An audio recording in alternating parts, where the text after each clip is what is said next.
Okay, let's read some of those diaries that I got.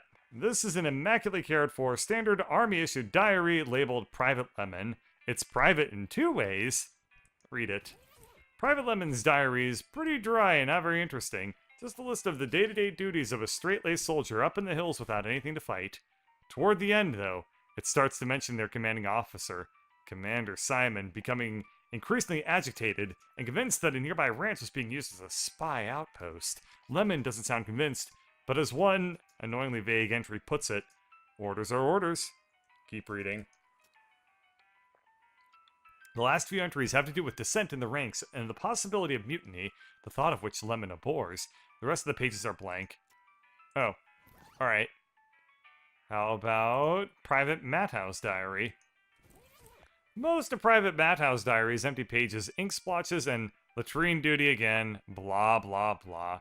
Near the end, though, you start to see notes about the fort's commanding officer, Captain Simon, going off the deep end. As Madhow puts it, being stuck out here in the middle of nowhere doing nothing is driving the captain friggin' bug nuts.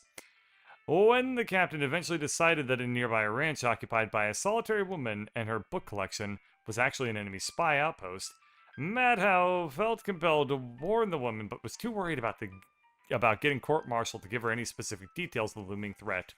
Keep reading. In an attempt to prevent an imminent cannon bombardment of the ranch, Madhow stole some ballistic charts and hid them in a post office box during a shore leave in Dirtwater. This place doesn't have any damn shore, he comments. What the hell? Unfortunately, the cannons had already been calibrated, and when Madhow returned to the camp, he discovered the shelling had already begun.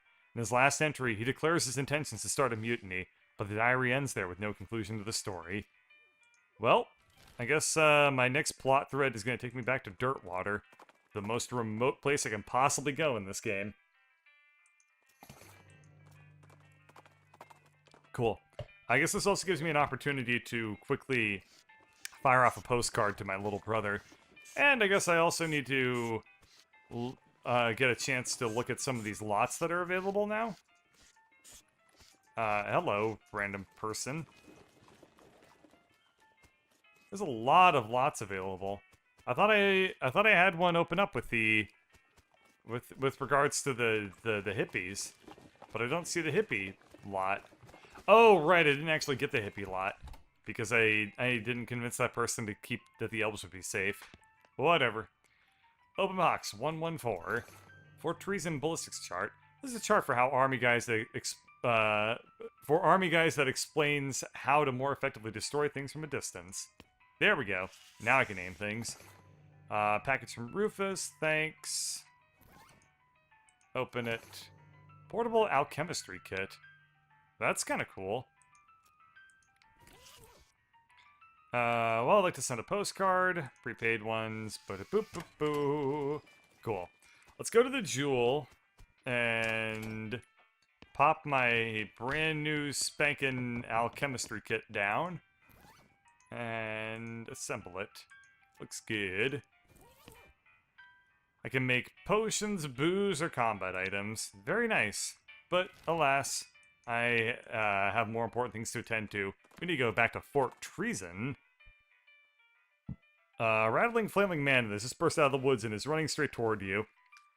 He's wearing a strange dome-shaped metal hat, which bristles with wires and odd protrusions that crackle intermittently with bright blue sparks. He seems upset? Yarg. Trick him into taking off the hat. Spiders, or whatever you're freaking out about. They're on your head. Inside my head. No, just on top. Take the hat off. The man scrabbles frantically at the metal hat, and a bright blue flash momentarily blinds you. When your vision clears, the man is lying still with his eyes rolled all the way up into his head. Yeesh. Poor guy. Poor human. Such a bad brains to having. So I get 1 extra AP at the cost of all of my major stats. That's a pretty raw deal. That's a really, really bad item, actually. Okay, now I should be able to shoot the cannon correctly. You peer through the rangefinder at the distant smoke of your targeting flare. You consult the ballistics chart and turn the little knobs and cranks and stuff to the appropriate places. You root around in your pack and find a match. Light it up. Boom! If that didn't open the vault door, then those grapes are probably sour anyway. Kind of wish that they had a little cutscene showing the vault door exploding, but oh well. Let's get in and read some books. This is gonna be a lot of fun, I think. Hopefully, maybe. I don't know. I have no clue. I could also probably use one of my electric snake skins or something to add electricity damage. We'll find out. Alrighty. Alexandria Cellar. Books and books and books. Take one. You take the one that looks the most interesting. Percussive Maintenance. Gives you the percussive maintenance skill. This book is full of tips and tricks about the ancient art of fixing machines by hitting them really hard. That's pretty badass. I gain percussive maintenance. Time to get smacking. Oh, when you're done reading it, you notice that the book's spine is cracked. You try to fix it by hitting it really hard, but you end up just smashing the book into powder. Oops. Is that something I can even level up? Or is it just a perk that I have? I don't see it, so... yeah, it's just a perk. Cool. We'll take one of these. Modern Snake Oiler, of course. And this will give me the last skill that I can get as a Snake Oiler in this game, I think. Very nice. Take one of these books. How to cheat at poker. Cheating is part of the game of poker, but getting caught doing it is still disadvantageous. This book purports to turn your cheating into sneaky cheating. Gives the dirty poker skill. That's potentially useful. Alright, so... you've learned how to cheat at the weird variant of poker they play in these parts. You will almost certainly get caught. So as to conceal the evidence of your dirty dealings, you eat the book. Huh.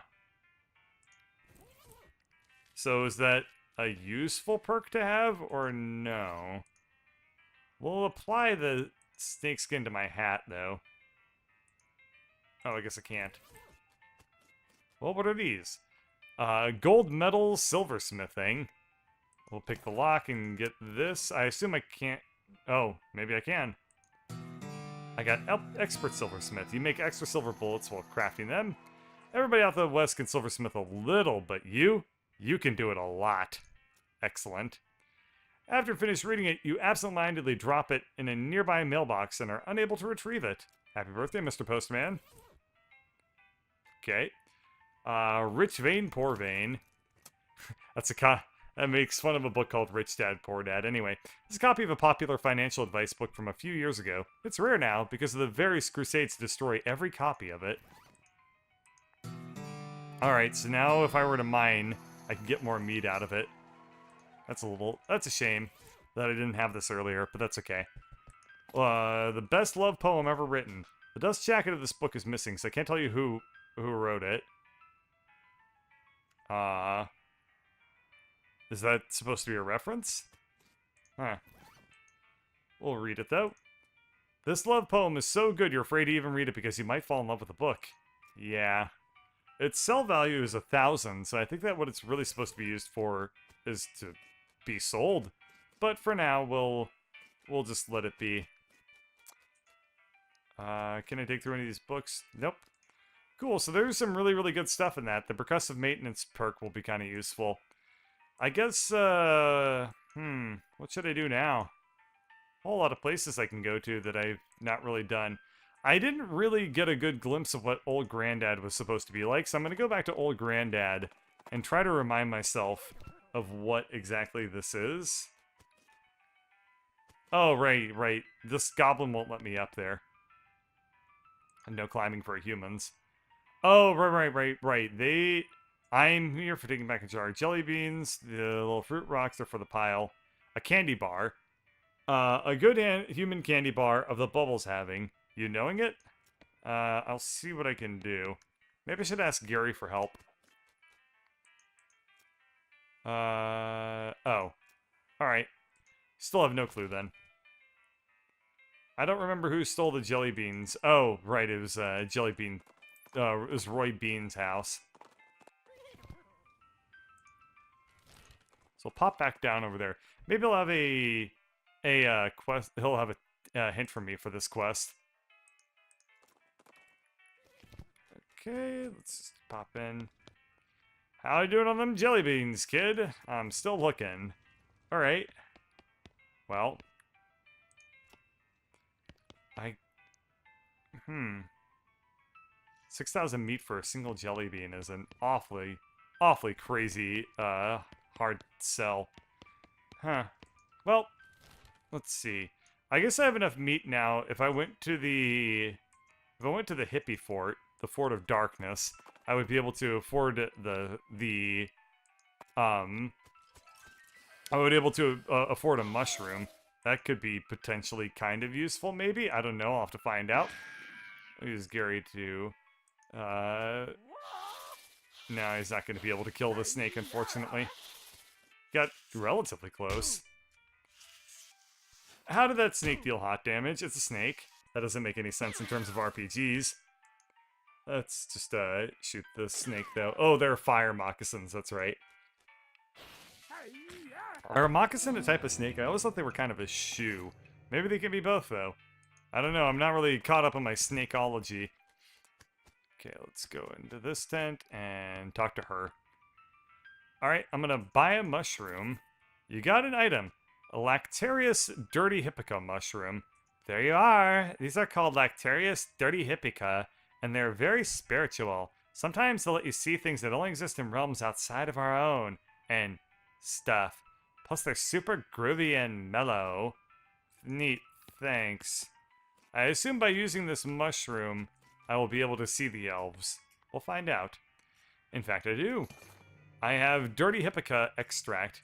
Go easy on the stuff, it has a real kick to it. Ha ha! This is a concentrated form of mushroom hallucinogen manufactured by an insane chemist. Hope you didn't have any plans for the weekend. Fully opens your third eye. Go in here. And drink it. Gaining effect. Bacharach Galactarius. Like, wow. You've made the classic mistake. You consume something given to you by a hippie. Like, wow.